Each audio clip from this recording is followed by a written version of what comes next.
Yeah! Here we go! It's time for TSS Fantasy. It is Commissioner Cooper. Hold on.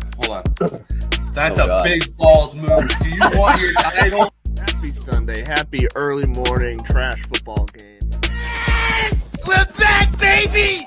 Let's go! Feud with Aaron Rodgers. I almost got banned off TikTok for the things I said. Repaired MCL sprain in his knee. He has had some nagging hamstring issues over the years. D. Lots of fun words start with D, like bye weeks.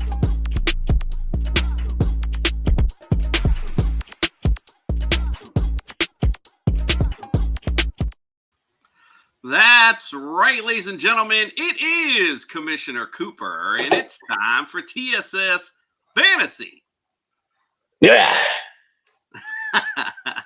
Well, it's not Friday night. It's Thursday night. But we're still feeling all right because we got playoffs to get to tonight. So we're here to help you get things started and break it on down for you. I know we got some action going already. 7-7. Kyle Pitts finding the end zone, which is few and far between. Let's pay the bills real quick. If you're watching on YouTube, do us a solid. Give us a like. Throw your comments in there. And, of course, subscribe to the channel. Little things stopping you from doing it. Big things popping for us when we do, so we appreciate that.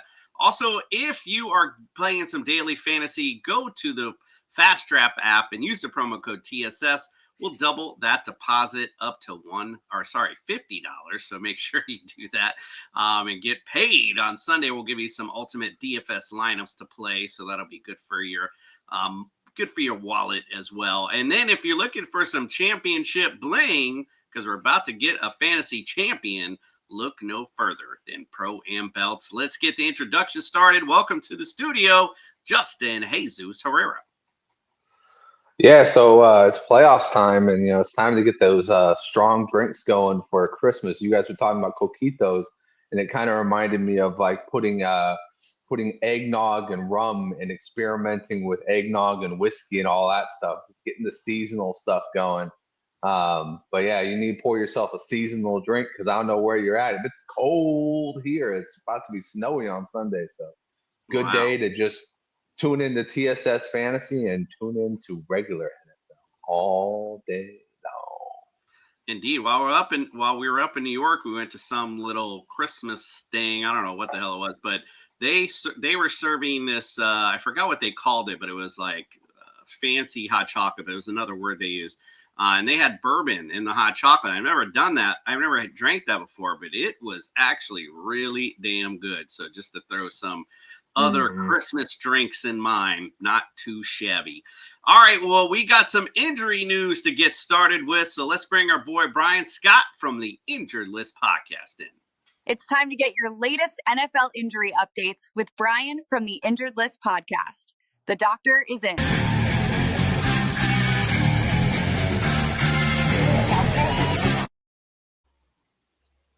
There you go. What's up, Brian? How are we this evening? All right. That's what I'm talking about. Got a little cinnamon stick in there for a little extra added flavor. Can't go wrong. Good stuff, man. Every year, my Puerto Rican friends or patients always hook me up, and I appreciate it dearly. Gotta love it, indeed. What is good with Tony D in the house? Appreciate you. And Meg Zone in the house. What's up, Meg? Hope you're doing well on this fine... Well, I don't know. It must be really early morning for you this late. So, geez, oh, please. Thank you for joining us, guys. We appreciate you. Brian, what is going on? And while you're doing that, I'm going to restart my computer because I got some major lag going on right now. So while you're talking, I'm going to come out and come back in. So go ahead, my friend. Yeah, I apologize. My computer's been lagging all week. Maybe it's because we're getting into week 15 here and it's starting to tire out just like everybody else in the NFL. But mainly the Colts at the quarterback position. Jesus Christ. Daniel Jones goes down with an Achilles season-ending injury. Third time he'll be lost for the season due to injury. He had that ACL tear a few years ago with the Giants. He also had a neck injury that saw him end the season prematurely with the Giants. The problem for the Colts is that Anthony Richardson, I don't think, has anybody seen him since like week 3 or whatever it was? He had that orbital bone fracture from a mishap with an exercise band that fractured his orbital bone. Like, I've never even heard of that happening. And I don't think anyone's seen him since. So he's still not available. And apparently he hasn't even been cleared yet for anything. So I don't anticipate he'll be back anytime soon. The helm has been passed to Riley Leonard, who himself popped up on the injury report also with some type of knee soreness. Now, he did practice in full, and it sounds like it's nothing serious.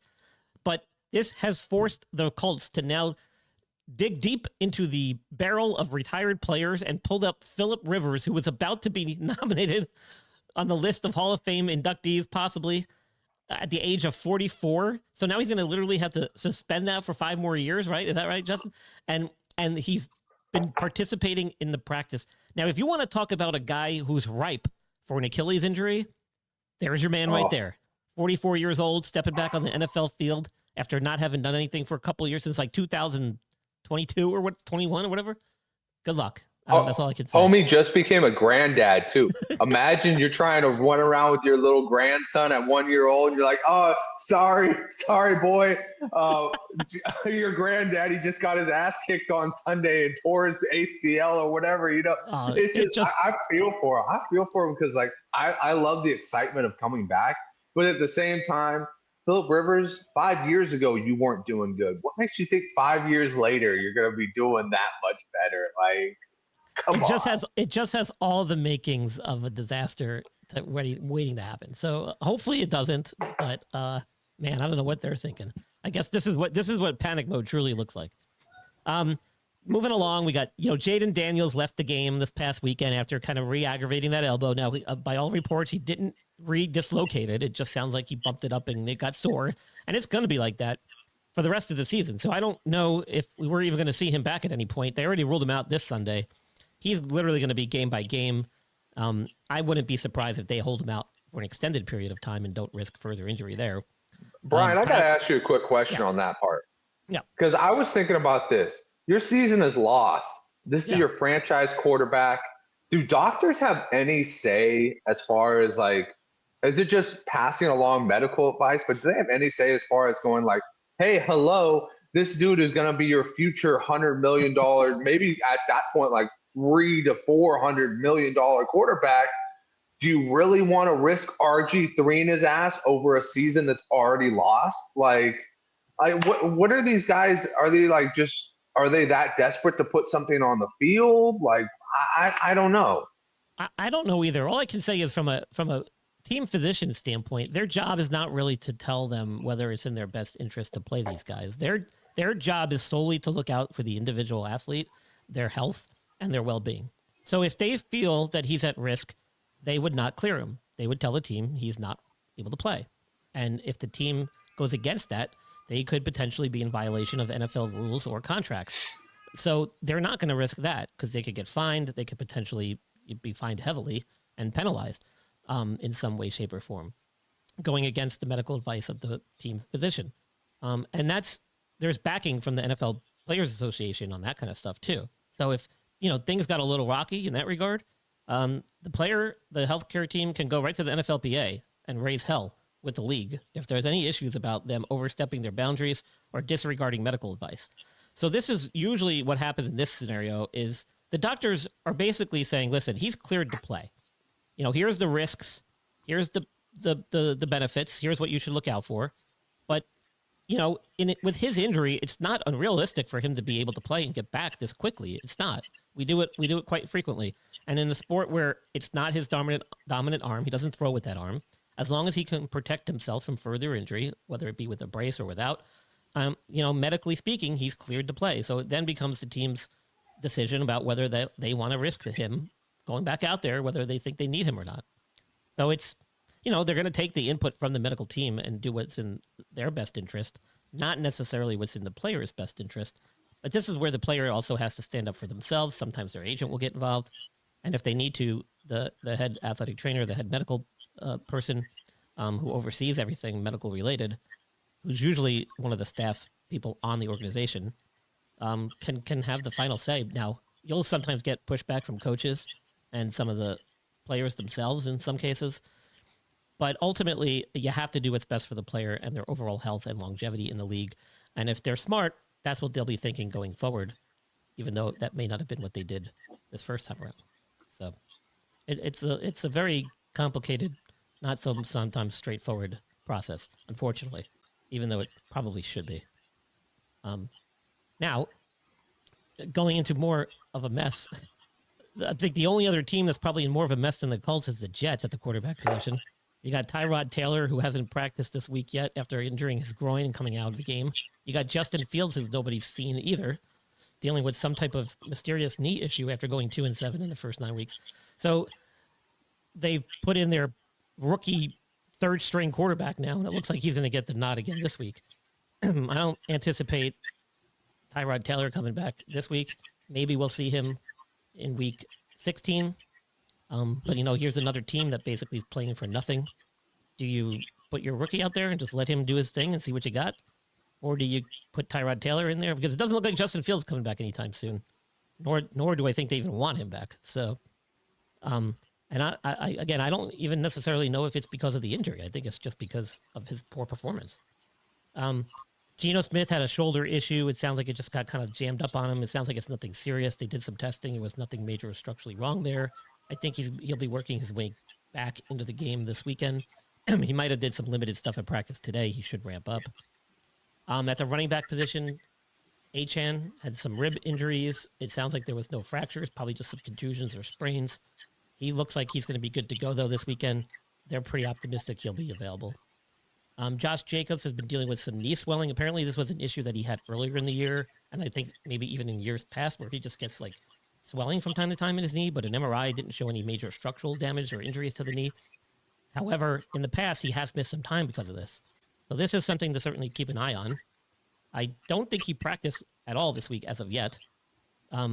He might get some action tomorrow, Friday, in practice, but this could be a potential game time decision here. So it's certainly something to watch out for because he has missed time with this particular problem in the past. We don't know what's causing the knee swelling. It could be a chronic thing that pops up from time to time, in which case that would be the best case scenario because they could probably get a handle on it. But it doesn't sound optimistic about this week because he didn't go so far as to say in press conferences today when being asked by reporters whether or not he's going to play. He wouldn't commit. So sounds like he's not 100% sure himself. Speaking of the Jets again, Breece Hall apparently not practicing due to some knee soreness. I don't think this is anything serious. I do think this is probably related to his ACL injured knee from a few years ago. He's probably going to have this happen from time to time throughout the rest of his career, but it didn't sound like it was anything serious. I anticipate he'll probably be available this week. The Cardinals made it official. Trey Benson will not come back this season. He is officially done. They had until or tomorrow, I think, or one of these days this week to activate him, and they've officially said no. Which we kind of saw coming. Alvin Kamara, it looks like he's going to be in yet another week. I think we originally said about 2 to 4 weeks, anytime they're within. And we're heading into week 3 now. He'll probably miss. He hasn't done anything on the practice field this week. We'll see if he does anything next week, ramping up his activity if he's ready to come back week 16. Woody Marks should be good to go. He had a limited session today, Thursday, but it sounds like he's treading in the right direction. It doesn't sound like anything serious. He should be in there. And Nick Chubb is probably not going to be in there because he missed his second day of practice with the rib injury. Again, they haven't said if it's fractured or sprained or what it is, but 2 days missed. I don't see him coming back from that. Those are pretty painful that it can take a while to get better. Chris Rodriguez with a groin injury. He did not practice on Wednesday, but he did get in a limited session today. He'll probably work his way up. I expect before being cleared or before being activated for the game, he will get a full practice in. That's the only way to really test it out. So it could be a questionable tag, could be a game time decision. Dylan Sampson of the Browns was a second straight day of not practicing with calf and hand injuries. But keep in mind, he was one of 10 Browns players who didn't practice on Thursday at all.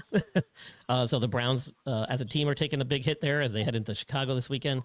That could be possibly Sampson could possibly not be available or questionable. Keaton Mitchell was a full participant today, coming back from a knee issue. Sounds like he's actually going to be good to go. The team's optimistic. And early on in his injury, they were optimistic he'd be ready. Surprisingly, C.D. Lamb practiced in full after what looked like a pretty nasty concussion. He actually was lights out, had that posturing position with like decorticate positioning with his arms flexed to his body, which is always a sign of a traumatic brain injury. And miraculously, he was back on the practice field full. Now, he did not get cleared necessarily, but that is one step closer to getting cleared. He'll still need to be symptom-free and get cleared by an independent neurological consultant. That can happen anytime between now and Sunday when they play.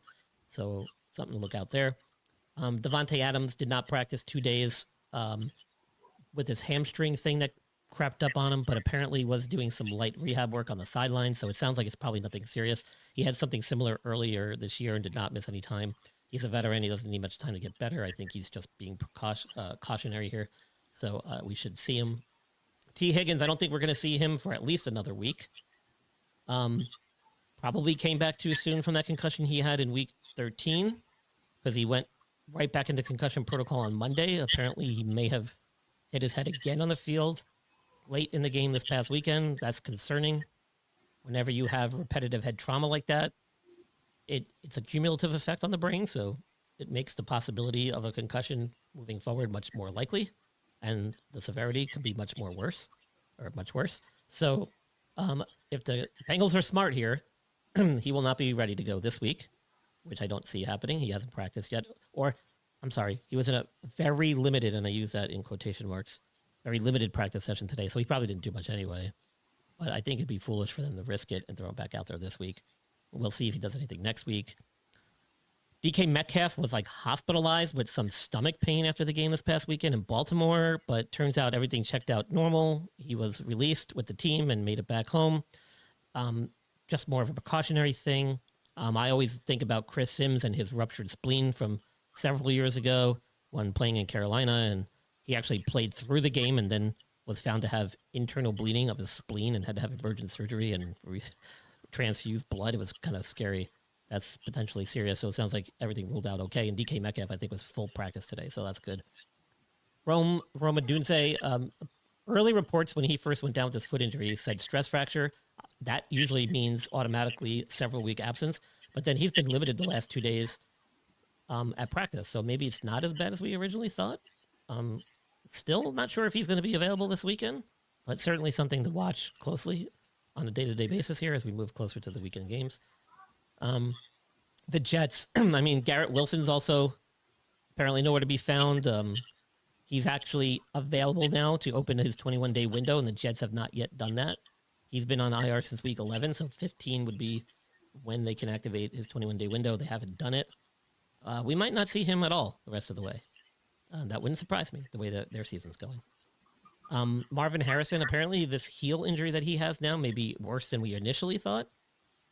Second straight day he was not at practice. Now, apparently, Jonathan Gannon's supposed to update the press tomorrow before practice about his status going forward, which that could end up being bad news. We'll have to see what happens.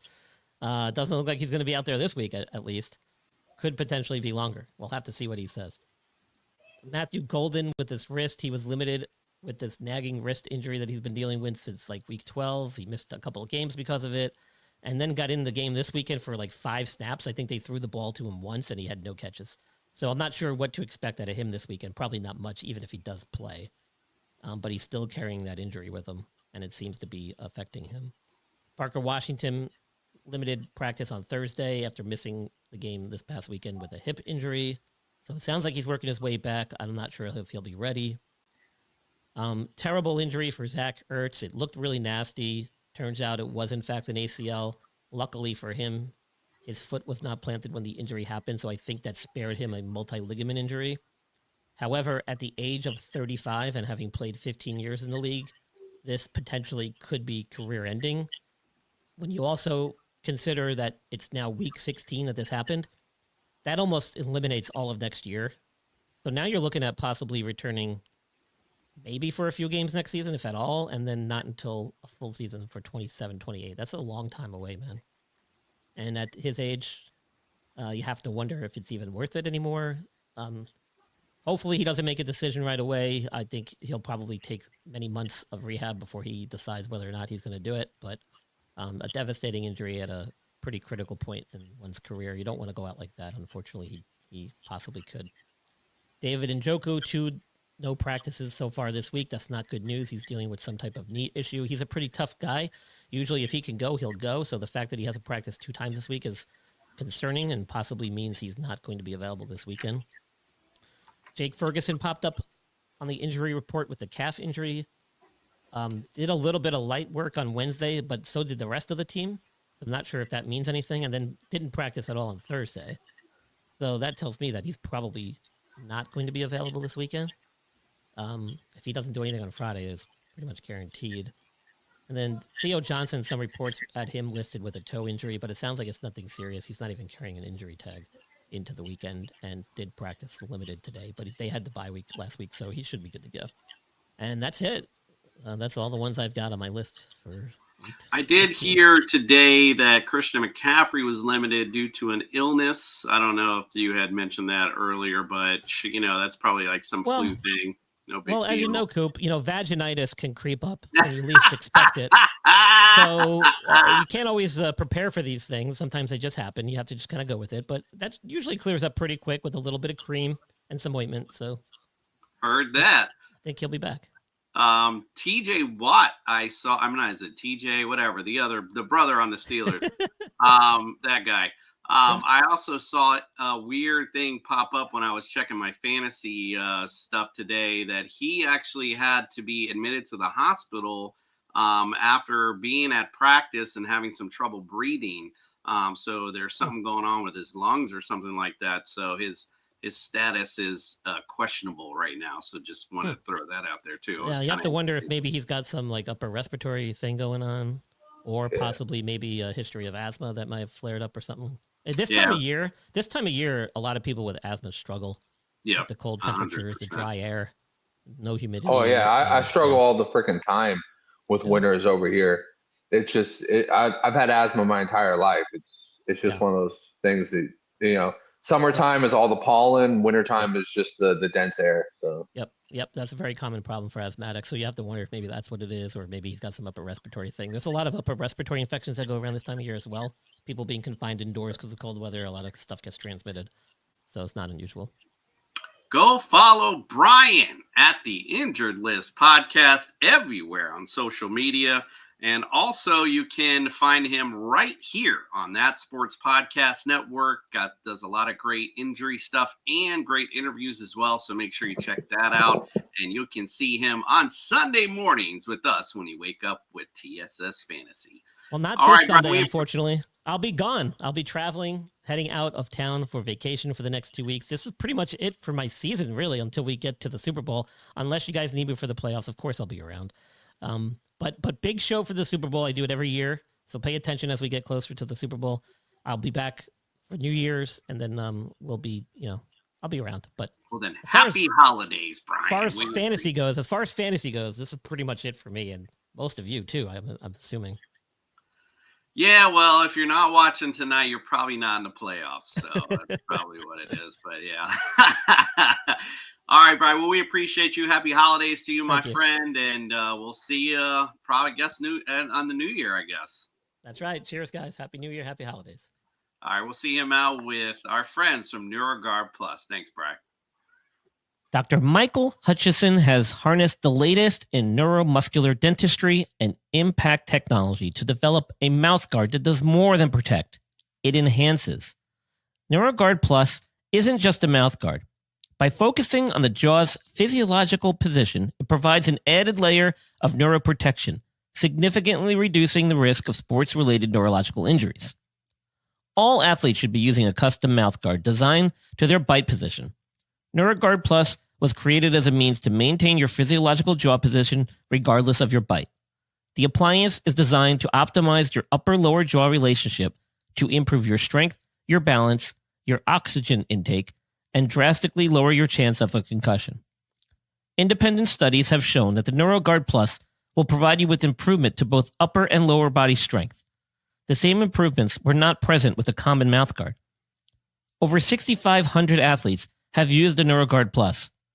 Dr. Hutchison is happy to say that the amount of diagnosed concussions is 0.2%. The NeuroGuard Plus offers athletes, coaches, and parents an advantage to keep their players safe on the field. If you or your child actively participates in athletics, they need to be protected from the dangers of repetitive head trauma. Get your NeuroGuard Plus mouthguard today. Click on the link and use code ILPSports for 10% discount on your purchase. Boy, that internet is lagging. I only got, I heard NeuroGuard Plus and then the rest froze. So there I was. Mike Evans took a huge hit just then. Still 7-7. One thing I did notice that the Falcons are blitzing the hell out of Baker Mayfield tonight, so he's having all kind of issues. Mike Evans, though, grabbing his back as he walked off the field on that one. So hopefully you guys did not start him tonight. It was a little early for that. I would have thought. I gave my son the same advice. Yeah.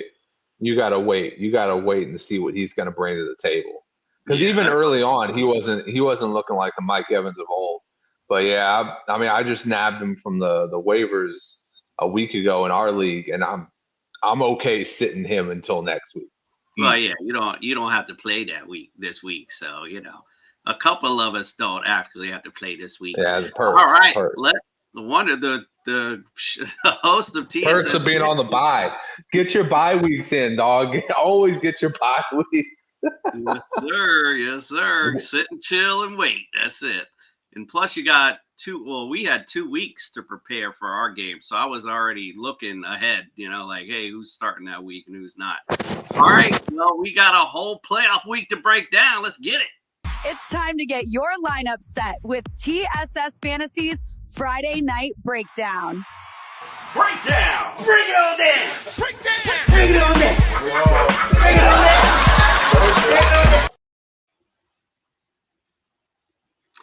Bucks kick a field goal. It is 10-7 Bucks. 2 minutes, a little over 2 minutes to go in the first half. All right, let's get this thing broken on down. A great game to start out with for fantasy implications. Baltimore Ravens are visiting the Cincinnati Bengals. Baltimore 20th against fantasy QBs. They are 22nd against running backs, 23rd against receivers. They're 7th against tight ends. The Bengals 30th against QBs. They're dead last against running backs, 5th against receivers, and they're dead last against tight ends. So what say you, Justin, on the Baltimore Ravens? So Lamar looked good last week, and he's healthy this week. He opened up with a questionable tag, but that seemed to wipe away by Wednesday, which was great. I think you got to go with your heavy hitters in this game. You just got to go with your Derrick Henry. Go with Lamar Jackson, because I think this is going to be a little bit more Lamar centered than the last game was. And as far as the receivers, I don't even trust Zay Flowers in this game. I know he's got to get it to somebody, but Lamar Jackson can sometimes be like Josh Allen. He can supply guys that are on the bench that you never even heard of with a touchdown over Zay Flowers. So I think you kind of leave Zay Flowers off. Mark Andrews has not instilled a lot of faith either. Isaiah Likely is a hell of an option if you really need like a flex or if you're short tight end.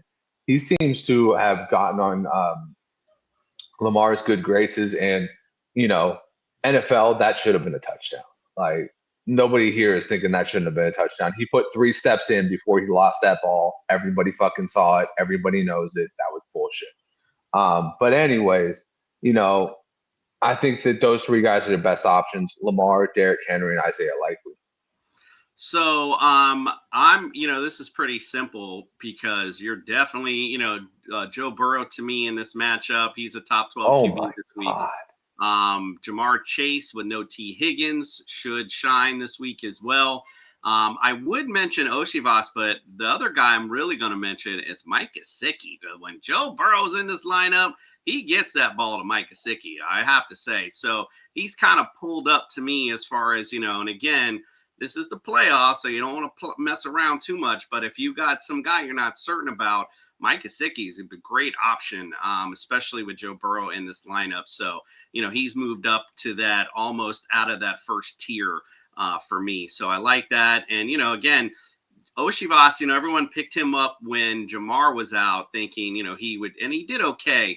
But usually when Oshivas does good is when T. Higgins is out. So this is where I could see Oshivas having a good day. And of course, you got to go with the running back as well, Chase Brown. I mean, he's been killing it, especially in PPR. So, again, this is you play your studs in this one, and I wouldn't even think about any of these defenses in this matchup. All right, let's go to the next one. The Raiders going to Philly to face the Eagles. Raiders against fantasy QBs are 17th. They're 24th against running backs, 28th against receivers. They're 4th against tight ends. On the Eagles side, 14th against QBs, 23rd, against running backs. Huge shock to me. 13th against receivers, and they're 3rd against tight ends. So, Justin, who you like on those Raiders? No one. Like, seriously, like no one. I'd be okay with Brock Bowers, but even that, I'm like, Kenny Pickett is starting. Like, at this point, he's so bad. He came in for a series, and people were saying throw Geno back out there, like, because he was that fucking bad, dude. Like, they're trying to rev this up, like, oh, former Super Bowl quarterback returns to play his old team. We're just like, nobody actually thinks that Kenny Pickett was ever like supposed to get a Super Bowl ring. Like, he got it because he was like the 3rd string guy on the Eagles. Brock Bowers is the only one I feel comfortable, and that's just because he could literally take a dirt ball and make it a touchdown. So I'm okay with getting Brock Bowers, but even Ashton Genty, I think they're going to be so focused on stopping the run in this game that, it's just going to be loaded boxes all the time. They're going to be sacking Kenny Pickett. This is going to be 3 and out, 3 and out, 3 and out. And you're just hopeful that one touchdown gets on the board for the other Raiders in this game. And if the Eagles really do choke on this game, then it's game over. That Eagles fly 13 in here, dude, if you guys lose to the Raiders, just chalk it up. You're done. You're over. If you even let the Raiders within 3 points of the final score in a loss, it's done. You're over. Yeah, so I feel like this is going to be a get-right game for the Eagles offensively. Obviously, Jalen Hurts, to me, at least top 12 QB, probably on the lower end of that first tier. Love Saquon in this matchup. I'm going to say, I would say, oh, wow, big bomb there. Woo! Atlanta, like, coming with it tonight, boy. Kyle Pitts, where you been all year? So, yeah, out of the receivers of the Eagles, I feel like this is a Devonta Smith game. I feel like this is the one. I know he's been getting targeted a lot, but not a lot have been hitting. I think that they're going to get right with Devonta Smith in this particular matchup. I still obviously going to start A.J. Brown. And Goddard, to me, more on the low end of the top 2 tier this week. So the Raiders have been pretty good against tight ends. So that's how I see that one. All right, let's get to the next one. We got Arizona at Houston. Arizona against fantasy QBs are 12th. They're 29th against Kyle Pitts again, touchdown. 29th against running backs, 17th against receivers, and they're 25th against tight ends. Houston, number 1 against QBs. They're 9th against running backs, 3rd against receivers, 5th against tight ends. Who you like on them Cardinals? Somewhere Meg is doing her Falcon dance. I don't know what it is, but she's got a dance. You said for the Cardinals, right? Yes, sir. Yeah, so it's hard. I don't really like anybody on the Cardinals, and it's not because they're not good. It's because this defense is so fucking good. I think this is once again, for me, I have a lot of Michael Wilson, and I don't feel safe putting him in a flex spot in a championship because every game in the playoff is your championship, right? You got to win it to move on to the next one, to the next one, to the next one. So I don't feel comfortable playing him. I definitely don't feel comfortable playing Jacoby Brissett. I think the only one I feel comfortable playing is Trey McBride. And even that one is kind of sketchy for me because I'm like, this offense could totally get annihilated. Like, we could have Jacoby Brissett on his back the entire game. You very well could and probably will see that. I kind of am okay with Wilson the flex if Harrison's not there. Only because they just targeted him so damn much. It's like, geez, oh please. But he's been a great waiver wire pickup, by the way.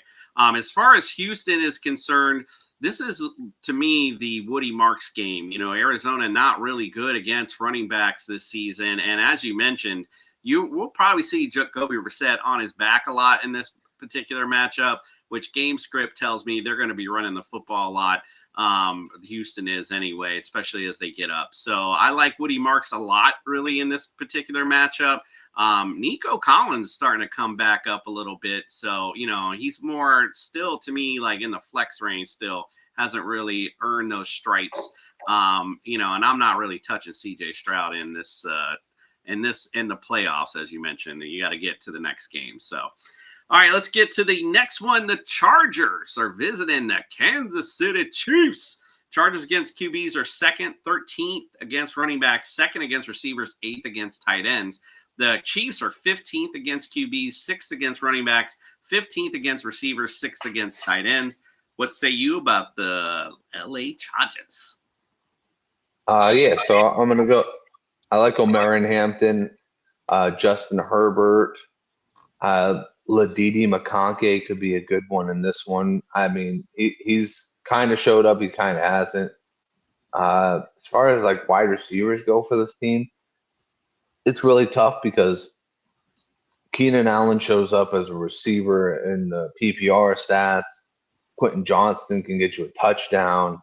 Lad McConkey is supposed to be the most consistent guy, and sometimes he doesn't show up. So I think I'll keep it just simple with Herbert, Hampton, and McConkey. I think those are the guys I trust in playoff week.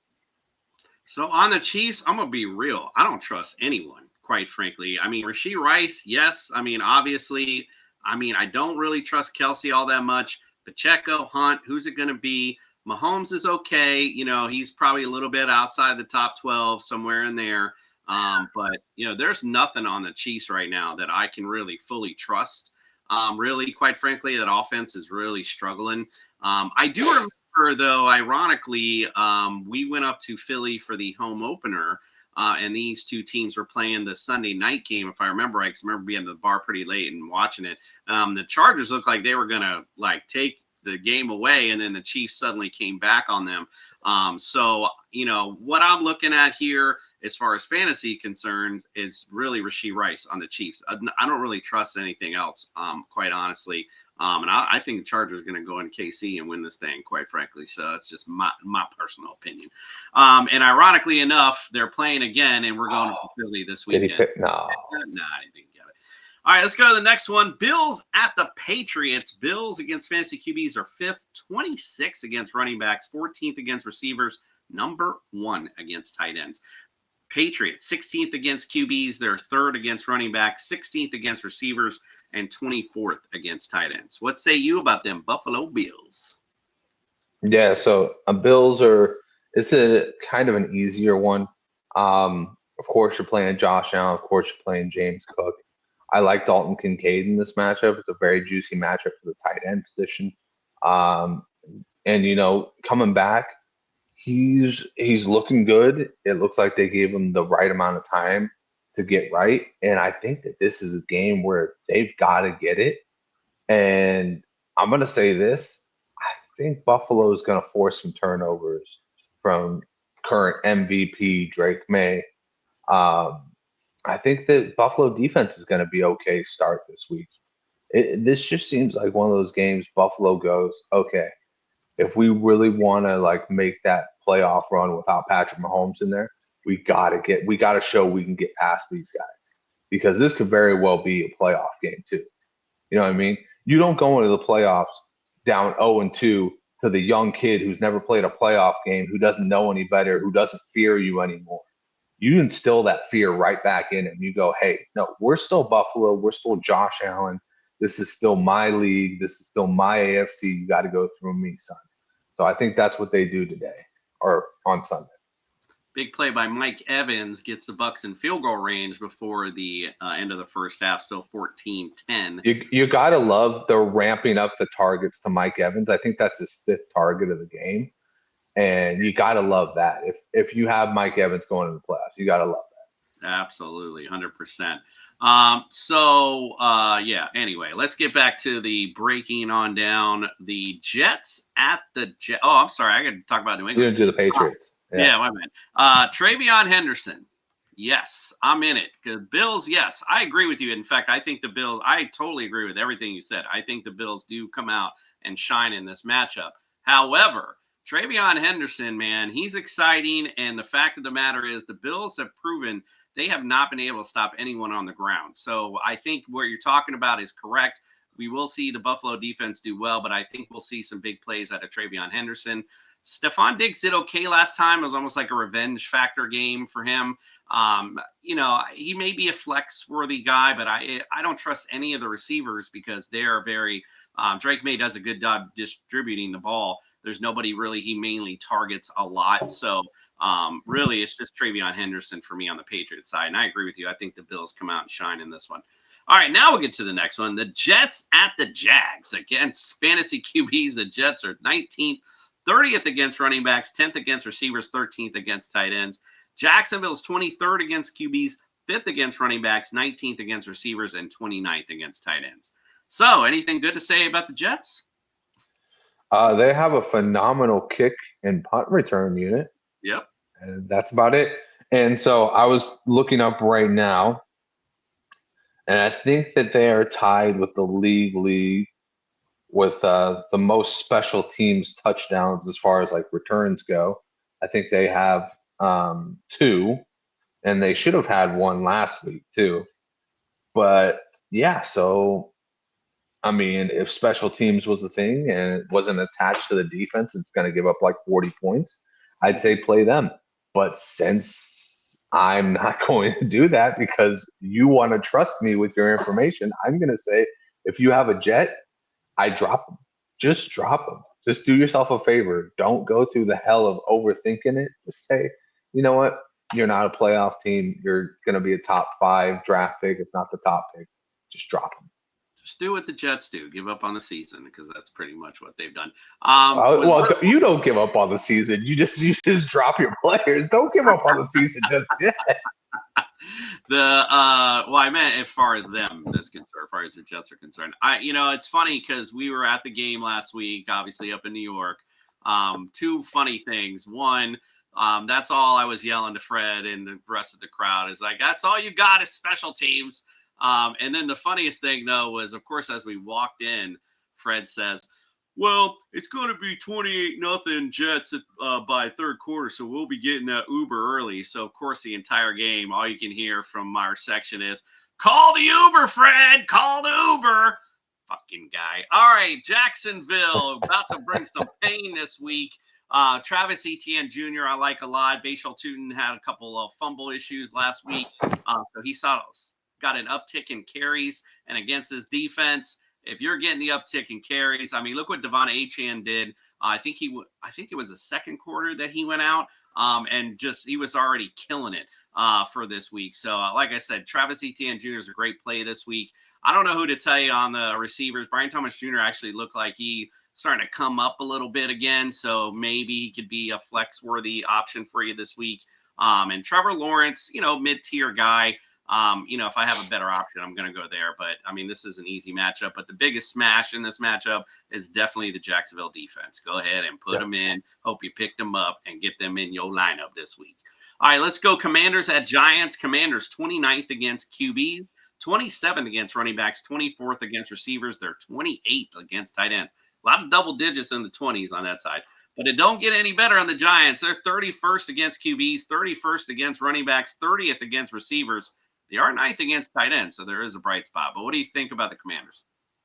I think it's going to be a fun game. I think Marcus Mariota is going to have another one of those vintage Mariota games. That being said, I'm not telling you to trust him enough to go pick him up. I'm just saying if you're feeling risque and you don't like your options, he doesn't seem like a bad option in this game. Wide receivers, Terry McLaurin, 100%.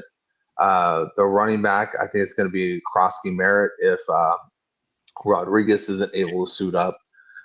Both should be rock solid flex options. And then I wouldn't play either one of the defenses because we saw what the Washington defense did last week, and that was absolutely trash. And then the Giants, like I said, I think it's going to be Mariota is going to try and light it up with Jackson Dart out there. So I think it's going to be a rough day to have either one of those defenses. Not that you would have either one of those defenses because you're winning, but, I wouldn't go and pick them up just yet if you're looking for one this week. Happy Thursday. What's up to you, Daniel? Barry Sports, we appreciate you checking in, my friend. All right, let's get to the other side of this matchup and those Giants. I like Jackson Dart in this matchup. I actually like Darius Slayton in this one. I think he's pretty much their big play guy. So I expect to see a few big plays from Slayton. Wan'Dale Robinson has a great floor. His ceiling's not as high, but he's at least worth a flex option. And as far as, that's really it, if I'm being honest with you, because, Tyron Tracy's going back in that lineup this week. So I don't really know who to say. Is it Tyrone Tracy? Is it Singletary? You just never can tell, quite frankly. Maybe both worth a flex option, maybe. But, other than that, I'd look for some better options, just a little more solid for your floor. And that's about it on that side, on the Giant side. All right, let's get to the other epic matchup of the day, the Cleveland Browns at the Chicago Bears. Cleveland Browns are 4th against fantasy QBs. They're 12th against running backs, 4th against receivers, 11th against tight ends. On the Bears side, they're 24th against QBs, 15th against running backs, 29th against receivers, and 20th against tight ends. So what do you say about your favorite QB, Shedeur Sanders, and those Cleveland Browns? Yeah, we really should have Greg, the juice is loose Sanders out here, because we should have Uncle Sanders out here. Just kind of, he's been lovey-dovey with Shedeur, but I'm not going to rag on him for this game. I think this is a great matchup for him. I think this is a matchup where he could really excel. He could really light it up. If you need to, if you're in a pinch and you got bad options at quarterback, he's there on the waiver wire, and he should be just fine in this game. On the Brown side, I really think Judkins gets right in this game. Sampson, I don't know if he's playing yet, but if he is, he would be a nice little stash option. I would not be playing him. And then as far as the receivers go, I don't think I want to trust any of them except for Harold Fannin Jr. Harold Fannin Jr. as a tight end is looking like an elite tight end. He looks like he's going to be David Njoku's successor and do exactly what Njoku did. And Shedeur is just right on point with him so far. I think, Fannin, Shedeur, and Judkins are their safe options as far as players to play. And, it should be a very fun game, quote unquote fun. Yeah, it'll be interesting. I don't know how much I trust Caleb against this Browns D. That hasn't looked good. I'll give Greg something. He was right. That defense does not look good right now. I think the 49ers kind of broke them a little bit, and then Tennessee kind of rode that little train because Cam Ward did not look amazing, but Tony Pollard looked fucking awesome against them. Yeah, that was a big surprise. I was watching that from our seats because I had the red zone on my TV, and it just kept popping up. I'm like, Tony Pollard, what is going on over here? Maybe it was, who knows, maybe just a bad day, who knows? But, again, I'm just going to go back to the fact that, it's still the Cleveland Browns. Chicago, they've been good this year, quite frankly. Caleb had not making really a lot of big mistakes other than last week made a big one at the end. But other than that, the receiver wise, we just talked about Romeo Dudze being banged up. I just don't know who the hell to tell you as far as receivers go. Just nothing I would really trust. Swift, I think, is Swift and Manungai. I definitely would put in my flex positions and have no problems doing it. As you just mentioned, Tony Pollard eating him up last week, so definitely could be another week like that, especially as it gets colder, and the weather conditions start to play a factor as well. But that's pretty much it on the Bears side, quite frankly. And I would start their defense, even though it's not that great. But I think Shedeur might make a few mistakes here and there. He's still a rookie, so you like getting mistakes from the rookie guy.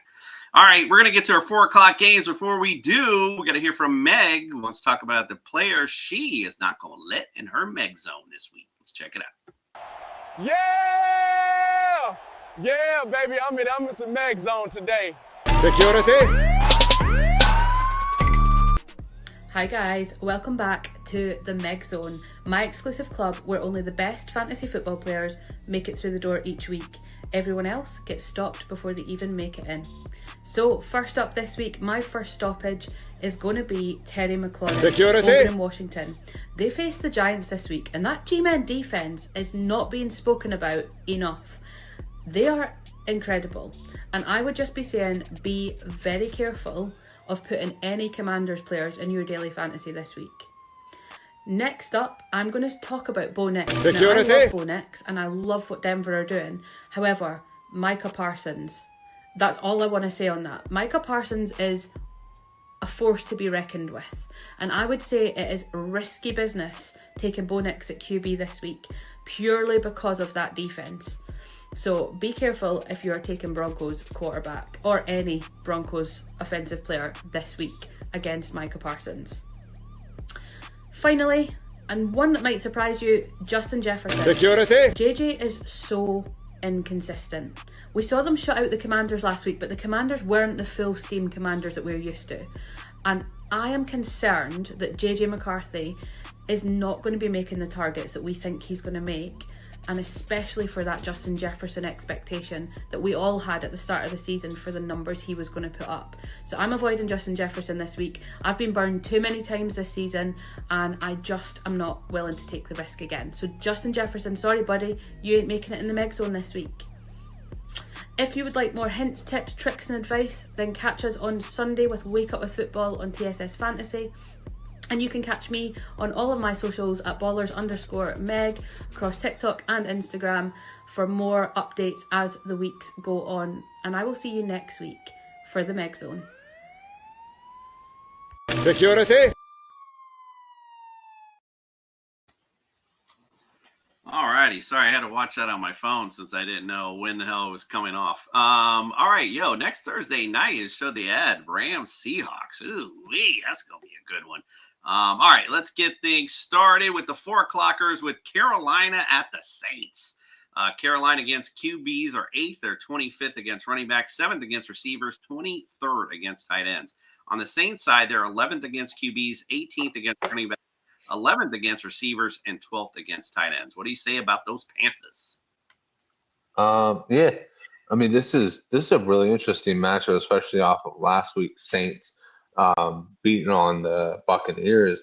I like Bryce Young. I like Tet in this game. The real difficult part is picking Chuba or Rico, because Chuba had himself a hell of a game. He's been coming up, and Rico's kind of been slowing down. So I think that's the one position where you kind of go, maybe I can live without having a Panthers running back in my lineup. But, I think definitely Ted McMillan you want him in at the very least as your wide receiver 2 flex range, because that dude consistently puts up 15 points. It don't matter where he's at, who's guarding him. That dude's going to put you 10 to 15 points on the board no matter what. And that's his bare minimum. You get him a touchdown, 2 touchdowns, he's got you a rock solid day. Bryce Young, obviously, bottom of my list of guys you want to start. But if you're like looking at the screen and you're going, man, I got Bryce Young, I got freaking number 9 out in Minnesota, and I got Caleb Williams. He wouldn't be a bad option at that point, because I'd be like, okay, it's between him and Caleb.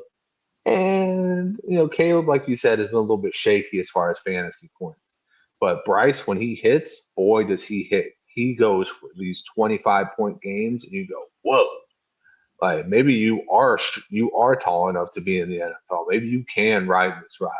So, like I said, if you're in that type of a pinch, maybe consider it. But if you actually have good quarterbacks, if you got Drake May, if you got Jackson Dart, if you got good players out there, don't worry about Bryce. Yeah, I got a feeling if you're in the playoffs right now, Bryce Young probably isn't an option for you. So he's on waiver wire everywhere. So he's been an option all year long, and you still haven't taken it, and you've done okay for yourself. So keep on going with it. Indeed. All right, the Saints side's pretty easy. I think Juwan Johnson might be an okay play, but again, you're in the playoffs. You probably got a better option right now. Chris Olave probably more flex worthy than anything else. There's not really much I like, even though Neal looks like he's going to be the guy at the running back position. But the Panthers aren't very good against the run. So maybe he's worth the flex option as well. But, I saw him in that game against Miami. He just doesn't look like he got it, quite frankly. So I'm just not a big Neal guy. I mean, but he might, if he needs somebody in the flex spot, he might have a decent week this week as well. All right, let's get to a good matchup. Talk about a good game. The Lions at the Rams. Lions against QBs are 27th, first against running backs. They're 31st against receivers, and they're 10th against tight ends. On the Rams side, 10th against running backs, 10th against QBs, 4th against running backs, 18th against receivers, and 19th against tight ends. So what do you like on those Lions? Man, I like it all. Just play anybody you got on this team. The Rams, they look really good on paper, but I think Carolina was not just like a mishap. I think it's really what can happen to them on defense. And, you're going against the top end of the tier as far as like offense. Like this is the very tippy top of the iceberg. They've got 2 guys at every position, it seems like, except for tight end because Laporte is out. But it's just, it would be hard to believe that the Lions get hung up by the Rams. It's easier for me to believe the Lions will lose a shootout than it is that the Lions will lose a game where they only score like 1 touchdown. You know what I mean? Like, I couldn't see that happening in this game. So you got your Jameson Williams, you got your Jahmyr Gibbs, you got your David Montgomery, you got your Amon-Ra St. Brown. You're probably in the playoffs because you drafted some of those guys. So keep them in. Yeah, this is one of those fantasy bonanza games. I mean, there's nobody I don't like on the Rams side. Daily fantasy, your fantasy, you put them in your lineup. Stafford's had a great year. This is a good matchup as far as pass goes. You love see Devonta Adams, Nakua. Now the only thing I will say with Kyron Williams and Blake Corum, kind of like some of these other running back issues that the other teams are having. Good. Again, I would look at them as more flex worthy, and both of them, quite frankly, I think are flex worthy in this matchup. And, whatever tight end, Colby Parkinson, whatever the hell tight end du jour the Rams come up with, they're not sniffing my lineup. So, but I like everything else, especially on both sides of the football. This is going to be one of those fantasy bonanza games. So get somebody in there. All right, let's talk about the Colts at the Seahawks. Colts against fantasy QBs are 13th. They are 12th against running backs, 27th against receivers, 26th against tight ends. The Seahawks, 9th against QBs, 7th against running backs, 6th against receivers, 31st against tight ends. What say you about the Indianapolis Colts? Man. Phillip Rivers. I think Brian said that Riley Leonard's going to go in this one. Makes sense. That's going to be interesting because, man, Riley didn't look bad. He really didn't look bad last week. But I fear so much for this team. You have to put Jonathan Taylor in, even though it might not be a great matchup. It's tough. I would probably say Ty Warren is probably your best option for like a startable guy that's going to hit his projections. The wide receivers, Pittman might be a good option, but man, you got a rookie quarterback who's got a first grade or grade 1 PCL tear, and you got a 44-year-old quarterback backing him up. It just sounds like you're going to have a real rough fucking day. If I have any of these Colts, I'm playing Jonathan Taylor for sure with confidence. If I don't have a backup tight end, I'm playing with Tyler Warren probably with some good confidence, and then outside of that, I'm probably pulling every. So this one's pretty easy for me. Again, depending on what you have. Sam Darnold might have an okay day. Okay. I'd flex Kenneth Walker or Zach Charbonnet. Both about the same as we were just talking about the Rams and a few other running back thing. JSN, obviously, smash start as always. And as you said, I think last week, that AJ Barner up and down. But the biggest thing in this matchup is get that Seattle Seahawks D in there. You remember what happened the last time that they played a rookie QB. Ooh-wee. I think you're going to see another performance like that again. They've been great all year long. Makes me kind of jealous, or wish the NFL schedule makers would have went the Seahawks against the Rams this week, and then next week I can start the Seahawks against these Colts. But unfortunately, not how it played out. So that I think is going to be the best smash start in that matchup.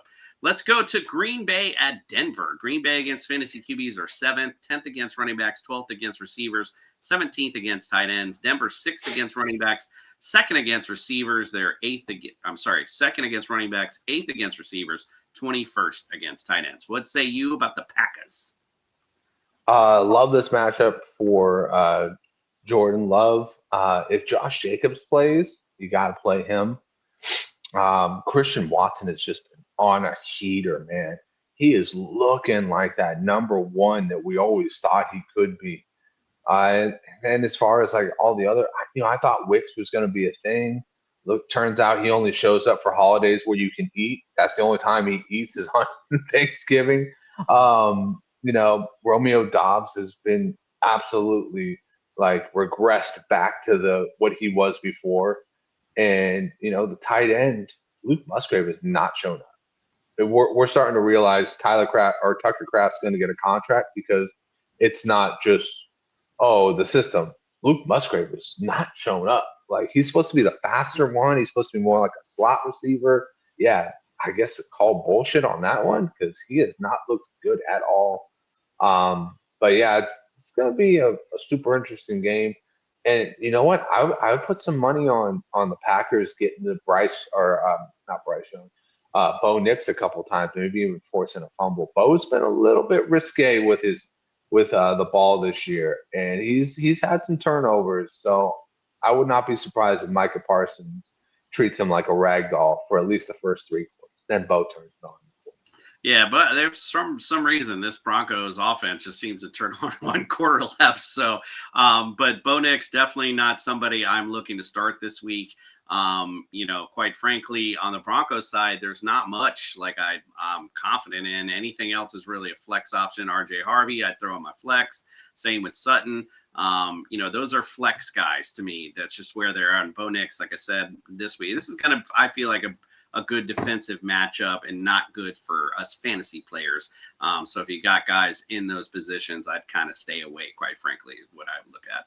All right, let's go to the Tennessee Titans visiting the San Francisco 49ers. 25th against running backs are the Titans, 19th against quarterbacks. 25th against quarterbacks, 19th against running backs, 25th against receivers, 18th against tight ends. 49ers, 21st against QBs, 17th against running backs, 22nd against receivers, and 22nd against tight ends. Not the 49ers defense we're accustomed to, but what do you got to say about your home team, the San Francisco 49ers? Yeah, I would put them in this week. 49ers defense has been off and on, but when they have somebody to pass rush, they're getting to the quarterback. So Bryce Huff has been the guy as the pass rusher. And the one thing that's really surprised me this year is not our first round, but a second and third round picks. We went heavy on the D line.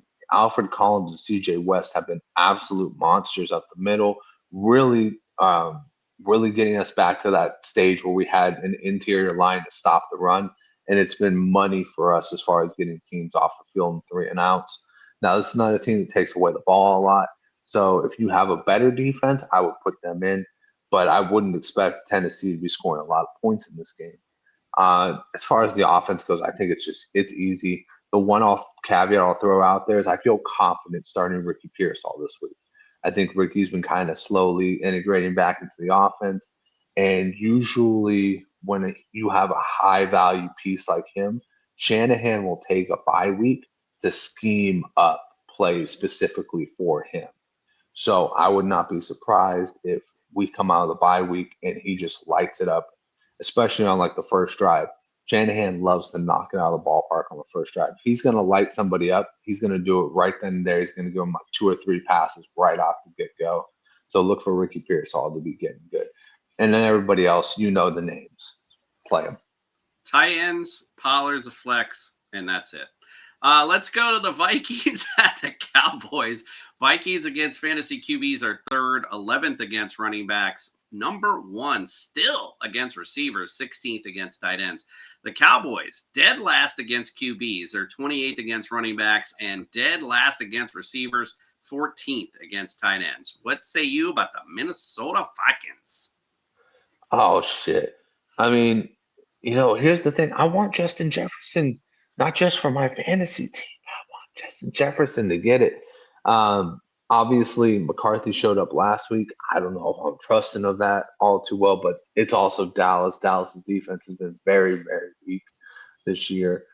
So, McCarthy is not somebody I'm starting, but I will start the components of his offense. I will start Justin Jefferson this week. I will start Jordan Addison if you're in a really deep league. And then I'll give it a go with whoever is. If Aaron Jones shows up as the number 1, put him in. If he's injured, then put Jordan Mason.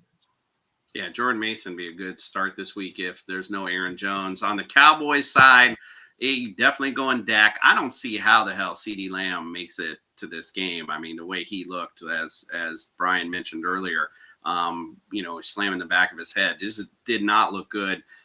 So obviously George Pickens, he was going to be a great start anyway, but without CD, he's going to be an amazing start this week as well. Javonte Williams, got to like him as well. Definitely an RB2 status, and again, Jake Ferguson kind of off and on. But this could be, like I said, a points bonanza from the Cowboys this week. So I like that. Oh my God. Evans with a big catch. Getting the Bucks down within the 10-yard line. It's 14-13 Falcons right now. So Bucks in field goal range. You think already. they missed him? They fucking missed him. Oh, hell yeah. Everybody's playing better. Abuka's catching passes. Yeah, everybody's playing that better. ball wasn't that great, quite frankly. Evans had to come back and get it, but boop, and Mike Evans is good to go get. What a catch. That's a man's catch right there. All right, let's get to the final Monday Night Delight, America's team. And you heard it here 3 weeks ago. I told you they're coming on a playoff run. Here they come. Miami against fantasy QBs are 22nd. They are 16th against running backs, 9th against receivers, 30th against tight ends. Steelers, they're 26th against QBs, 8th against running backs, 26th against receivers, 27th against tight ends. And if you don't mind, let me take the mic real quick. The bottom line is, if you're an HN owner, you are starting him this week because, he's got you here.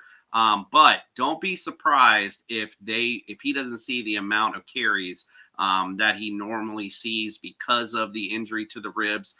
So Jalen Wright still, to me, is a flex option this week.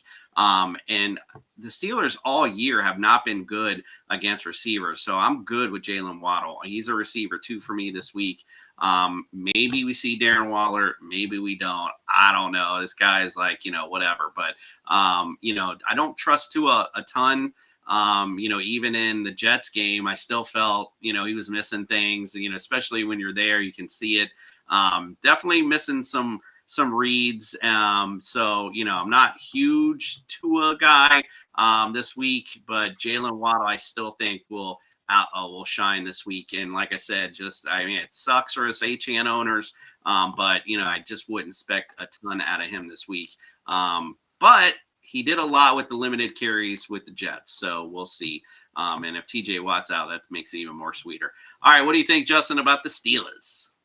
Yeah, good thing you're a Devon A-Chain owner with a bye this week, so you can happily sit on there and go, I don't have to worry about it. But yeah, TJ Watt, like you said, that's the big one right there.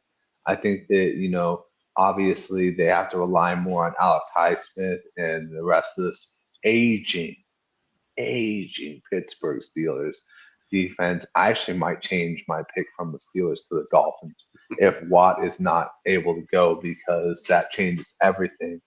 I'm going to take a note out of my Commissioner Cooper book of advice and say I'm going to go with DK Metcalf because, as the commission would say, a big body receiver is a nightmare against the Dolphins defense.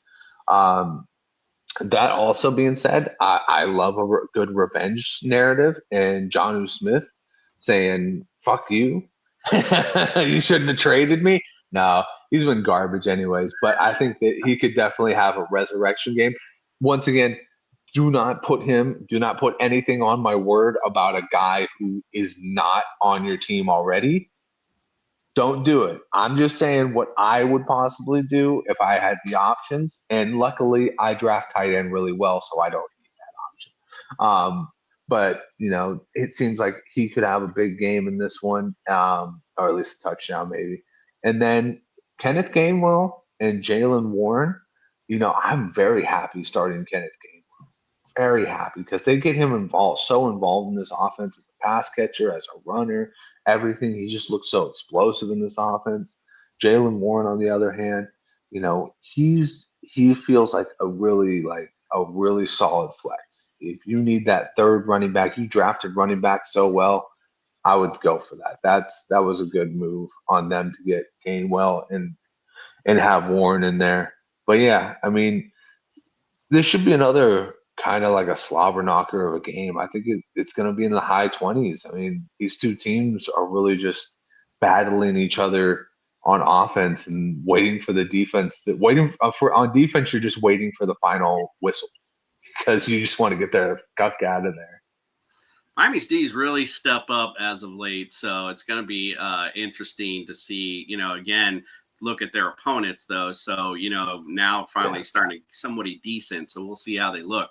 And by the way, Sean Tucker tonight, if you're a Buccaneers owner, Greg, I know you're hating life because they get into the goal line and it's been the Sean Tucker show. He just got a flag for a face mask on him. So they're going to be half the distance of the goal for the Bucs right now. But yeah. Greg Sanders is calling his connections to Tampa right now. He's just like, I'm going to turn off your spectrum if you don't put fucking Bucky in. He already texted me during the show. He's like, they're not running the ball at all. What the hell? Oh, man. It sucks when you're in the NFC Championship game or you're in the playoffs, and just not going well for you on Thursday night. There's nothing worse. All right. Well, before we close out tonight, let's get sophisticated with our boy Andrew LeDuc with his sophisticated starts of the week. It's time to bring some sophistication to your fantasy lineups with Mr. Mallard.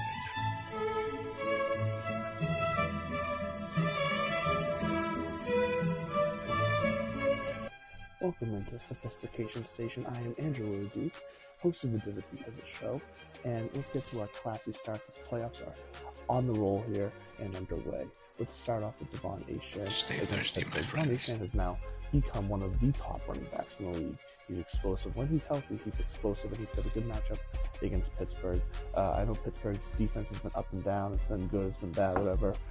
Dolphins are on a ride right now. They're riding high. They're going to continue to ride Devon Achane to as far as they can go. We'll see. Now let's also get to Devin Singletary. Stay thirsty, my friends. Against the Washington Commanders this week.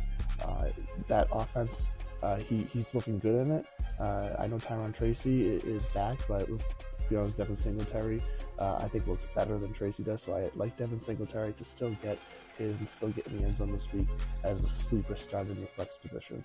And then let's also get to George Pickens. George Pickens is a high flyer for us. He's playing against Minnesota this week. Minnesota is kind of reeling. They're trying to figure out who they are now that J.J. McCarthy back. I like George Pickens to continue to get open, to continue to get separation, to continue to make plays for you. So that's Devon Achane, that's Devin Singletary, that's George Pickens. I'm Andrew LeDuc. Those are your classy starts. And as always, stay classy, friends. Stay thirsty, my friends. Now go win your fantasy matchup with class. Baker Mayfield throwing a rope to Devin Culp. And listen, for a touchdown, so they're up 20-14. If you have Devin Culp in your lineup, then you need to host this show. All right, we are heading out for tonight.